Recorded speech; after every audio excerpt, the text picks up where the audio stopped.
अनादिकाल से ही मानव परम शांति, सुख व अमरता की खोज में लगा हुआ है। वह अपने सामर्थ्य के अनुसार प्रयत्न करता आ रहा है, लेकिन उसे इस चाहत को प्राप्त करने के मार्ग का पूर्ण ज्ञान नहीं है। सभी प्राणी चाहते हैं कि कोई कार्य ना करना पड़े, खाने को स्वादिष्ट भोजन हो, पहनने को सुंदर वस्त्र हो, रहने को आलीशान भवन हो, घूमने के लिए सुंदर पार्क हो, मनोरंजन करने के लिए मधुर मधुर संगीत हो, नाचें गाएं, खेलें कूदें, मौज मस्ती मनाएं, बूढ़े ना होवें, कभी मृत्यु ना होवे, आदि आदि। परंतु जिस संसार में हम रह रहे हैं, यहाँ ना तो ऐसा कभी पर नजर आता है और ना ही ऐसा संभव है, क्योंकि यह लोक नाशवान है।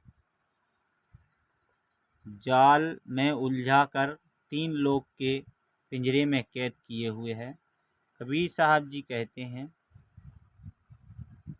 सतगुर की आधी घड़ी कभी 3 लोग पिंजरा भया, पाप पुण्य दो जाल, सभी जीव भोजन भय, खाने वाला एक काल।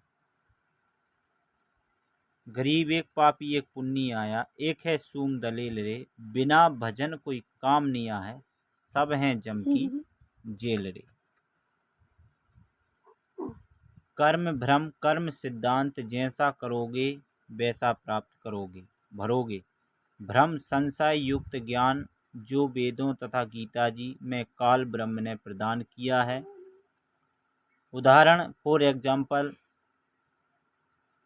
गीता अध्याय 15 श्लोक 1 से 4 में तथा अध्याय 4 श्लोक 34, 31, 32, 33, अध्याय 7 श्लोक 18,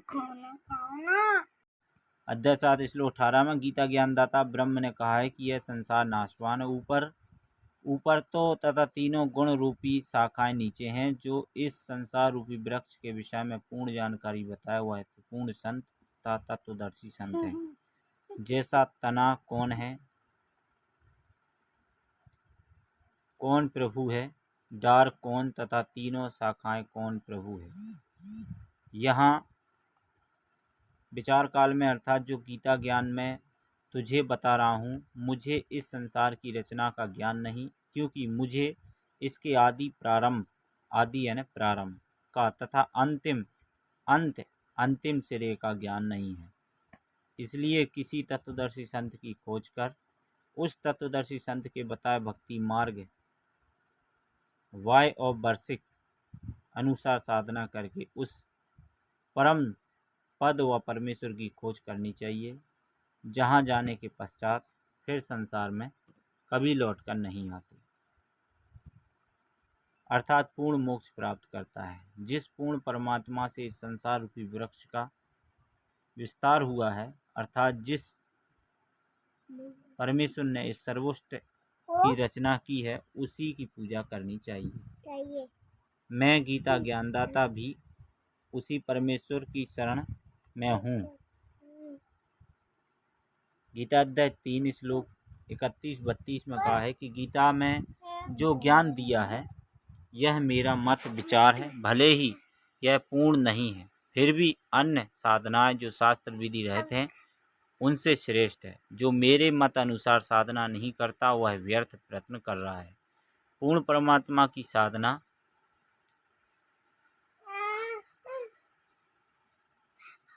से मिलने वाले लाभ की तुलना में गीता अध्याय 7 श्लोक 18 में गीता ने अपनी साधना से मिलने वाले लाभ को भी अनुत्तम बताया है।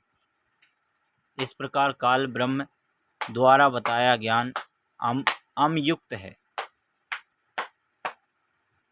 वह नहीं सरला कि कोई प्राणी, वह नहीं चाहता कि कोई प्राणी इस पिन रूपी कैद से बाहर निकल जाए। वह यह भी नहीं चाहता कि जीव आत्मा अपने निज घर सतलोक में चली जाए, उस परमात्मा से मिलने वाले लाभ की तुलना में गीता अध्याय 7 श्लोक 18 में गीता ज्ञानदाता ने अपनी साधना से मिलने वाले लाभ को भी अनुत्तम बताया है। इस प्रकार काल ब्रह्म द्वारा बताया ज्ञान वह नहीं चाहता कि कोई प्राणी इस पिंजरे रूपी कैद से बाहर निकल जाए। वह भी यह भी नहीं चाहता कि जीव आत्मा को अपने निज घर सतलोक का पता चले। इसलिए वह अपनी त्रिगुणी माया से हर जीव को भ्रमित किए हुए है। फिर मानव को ये उपरोक्त चाहत कहाँ से प्राप्त हुई?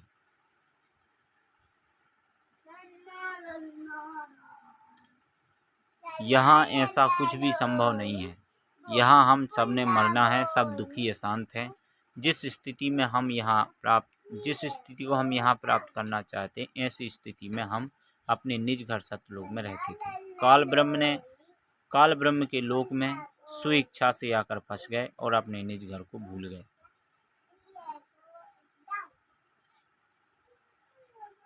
घर का रास्ता भूल गए। कबीर साहब कहते हैं, इच्छा रूपी खेलन आया, ताते सुख सागर नहीं पाया।